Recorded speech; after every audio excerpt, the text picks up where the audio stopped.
Assalamualaikum warahmatullahi wabarakatuh. Al Centaurian semuanya.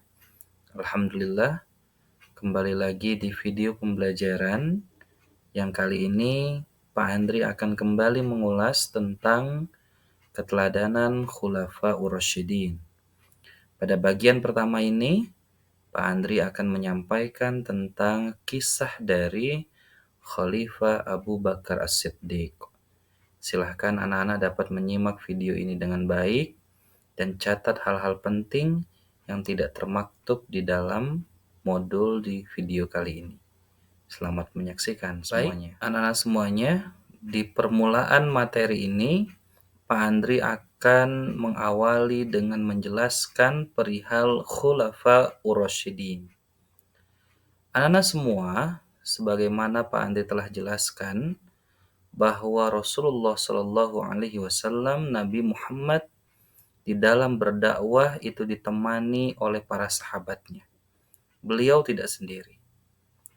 Nah, para sahabatnya ini dapat dinamakan sahabat Nabi, yakni orang yang pernah berjumpa langsung dan meyakini ajaran yang dibawa oleh Nabi Muhammad Shallallahu Alaihi Wasallam.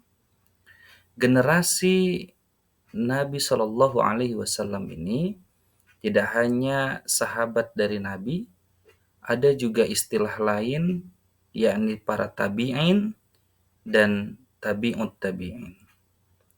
Kalau sahabat Nabi adalah mereka yang pernah berjumpa langsung dan meyakini ajaran yang dibawa oleh Nabi Muhammad Shallallahu Alaihi Wasallam, sedangkan tabi'in adalah orang-orang yang hidup setelah Nabi Shallallahu Alaihi Wasallam telah wafat.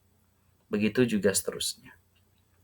Nah, anak-anak sekalian, setelah dalam perjalanan dakwah Rasulullah Shallallahu Alaihi Wasallam hingga waktu Rasulullah Shallallahu Alaihi Wasallam wafat, beliau digantikan oleh beberapa sahabatnya, yakni Abu Bakar As-Siddiq, lalu kemudian Umar ibn Khattab, lalu Utsman ibn Affan, dan Ali ibn Abi Thalib. Beliau digantikan dan menjadi khalifah yang memimpin umat Islam setelah Rasulullah Shallallahu Alaihi Wasallam wafat. Nah, keempat sahabat yang Pak Andri sebutkan tadi itulah yang dikenal dengan Khulafaur Rasyidin. Apa arti dari Khulafaur Rasyidin itu? Khulafaur Rasyidin adalah pemimpin yang diberi petunjuk. Dalam hal ini, khalifah berarti pengganti atau pemimpin dari Rasulullah Shallallahu Alaihi Wasallam setelah beliau telah wafat. Anak-anak sekalian, di bagian pertama kita akan membahas tentang sahabat utama Rasulullah Shallallahu Alaihi Wasallam yang bernama Abu Bakar As-Siddiq. Sebagaimana yang sudah Pak Andri jelaskan, bahwa Abu Bakar memiliki nama asli Abdullah ibni Abi Quhafah. Beliau lahir di Mekah tepatnya 2 tahun 6 bulan setelah kelahiran Rasulullah Shallallahu Alaihi Wasallam. Berarti jarak usia antara Rasulullah Shallallahu Alaihi Wasallam dan Abu Bakar itu hanya berbeda 2 tahun 6 bulan lebih tua Rasulullah Shallallahu Alaihi Wasallam daripada Abu Bakar As-Siddiq. Anak-anak sekalian, nama Abu Bakar itu merupakan sebuah gelar. Yang kita tahu bahwa nama aslinya adalah Abdullah ibni Abi Quhafah. Sedangkan Abu Bakar merupakan gelar yang diberikan karena kedudukannya yang terhormat di kalangan bangsa Quraisy. Sedangkan As-Siddiq juga gelar.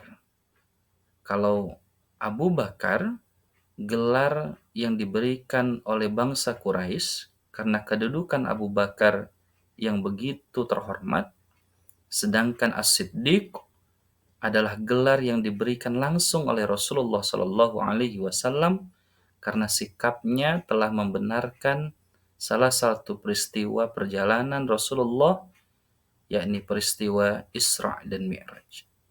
Yang mana pada peristiwa ini sebagian besar kalangan Quraisy tidak meyakini, tidak percaya, dan berkata bahwa Rasulullah Shallallahu Alaihi Wasallam itu telah berbohong, telah melakukan perjalanan ini.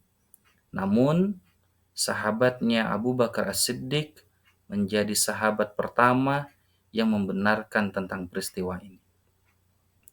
Anak-anak sekalian, Abu Bakar berasal dari keluarga yang kaya, yakni dari Bani Taim.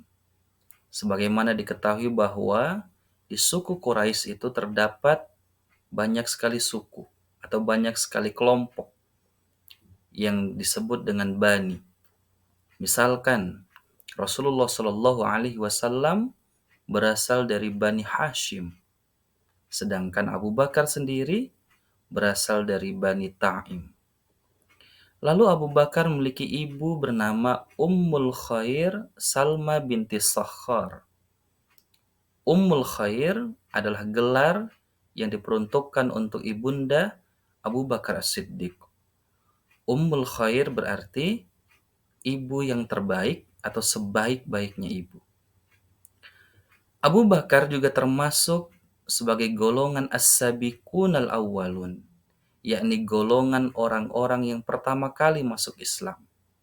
Sebagaimana ada banyak sekali golongan as-sabiqun al-awwalun, dan diantaranya adalah Abu Bakar As-Siddiq. Abu Bakar As-Siddiq bahkan menjadi orang dewasa pertama yang masuk Islam.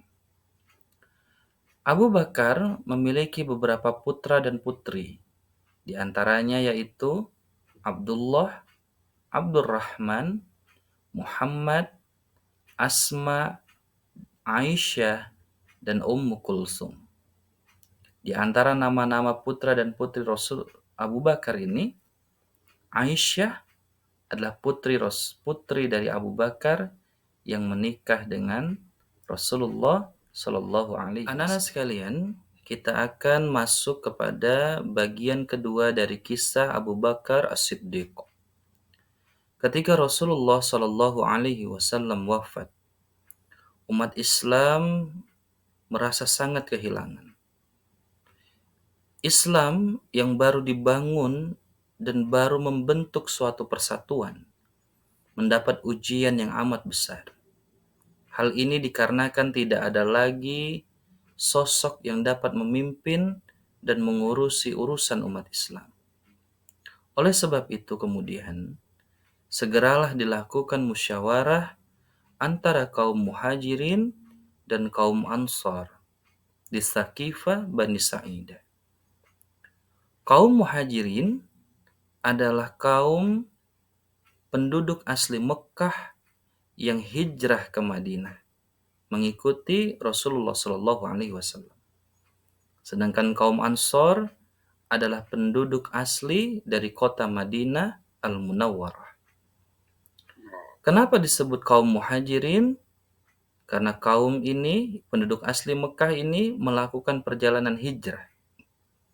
Sedangkan kaum Ansor adalah penduduk Madinah yang memberikan pertolongan kepada kaum Muhajirin, yang saat itu alasan hijrahnya adalah karena di Mekah banyak sekali ancaman yang diberikan oleh kaum kafir Quraisy.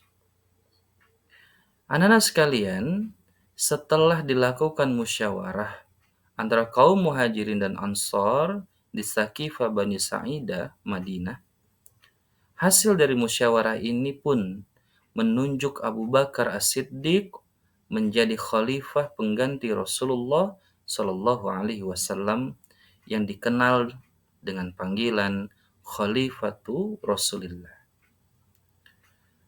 Anak-anak sekalian, Khalifatu Rasulillah adalah panggilan khusus, nama khusus, gelar khusus yang hanya diberikan kepada Khalifah Abu Bakar As-Siddiq karena beliaulah khalifah pertama yang menjadi pengganti Rasulullah Shallallahu Alaihi Wasallam. Abu Bakar menjabat sebagai khalifah selama 2 tahun, yakni pada tahun 632 Masehi hingga 634 Masehi.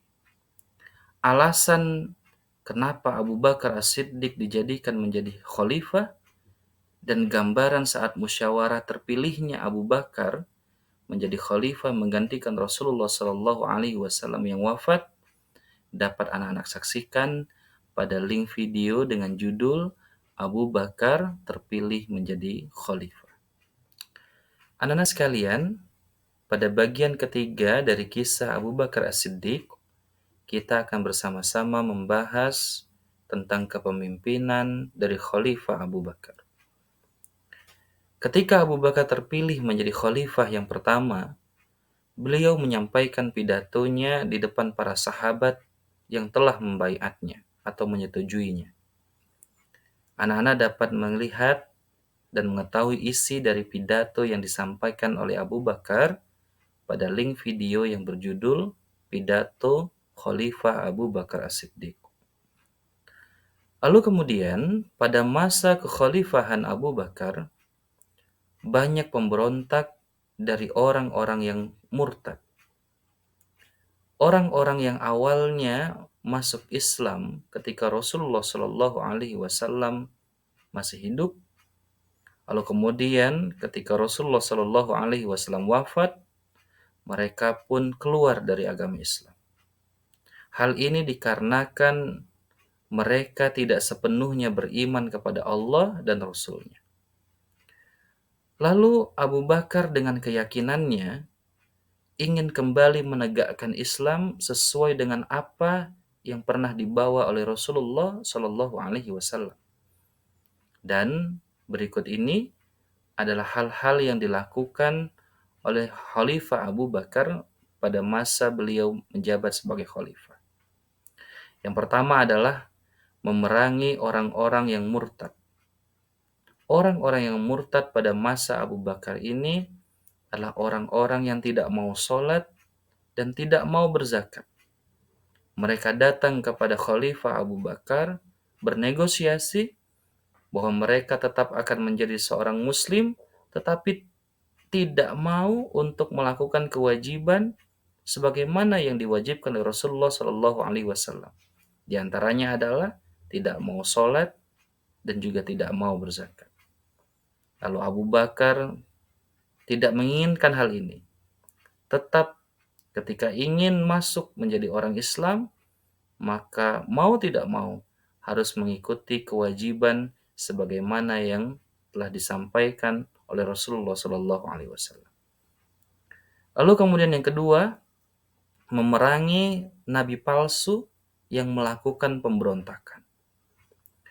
Jadi anak-anak sekalian, ketika Rasulullah Shallallahu Alaihi Wasallam, nabi-nabi palsu yang sebelumnya ketika Rasulullah Shallallahu Alaihi Wasallam masih hidup, itu mereka berdiam diri.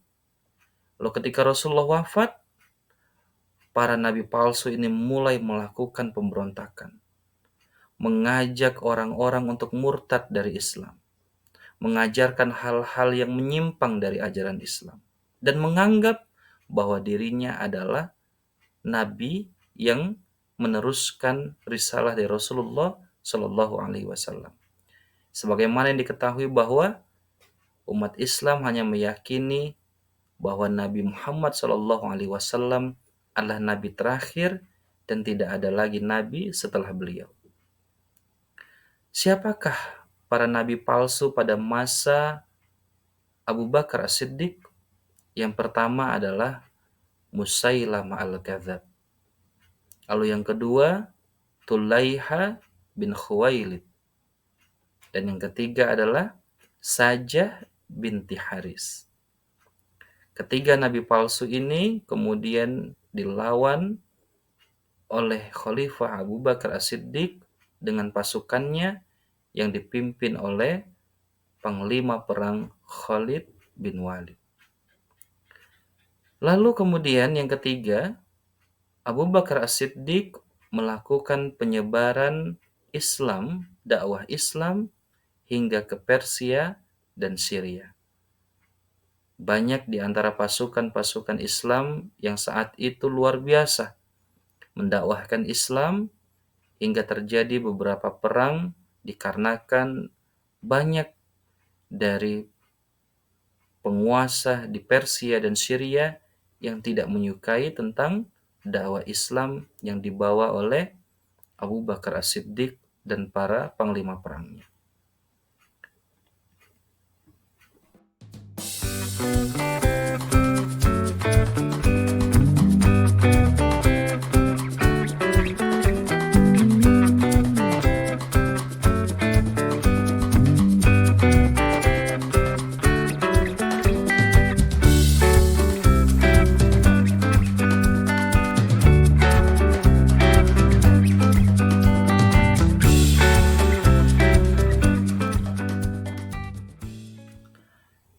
Anak-anak sekalian, alhamdulillah pada bagian keempat merupakan bagian terakhir dari kisah Abu Bakar As-Siddiq.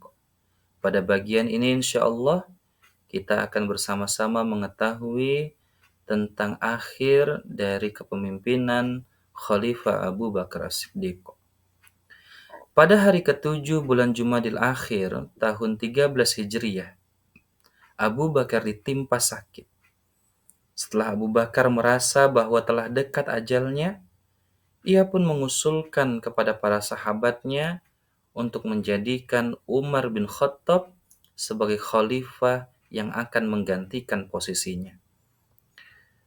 Kehendak Abu Bakar itu pun diterima oleh sahabat-sahabatnya, dan setelah 15 hari lamanya menderita sakit, beliau wafat pada tanggal 21 Jumadil Akhir tahun 13 Hijriyah atau 22 Agustus 634 Masehi.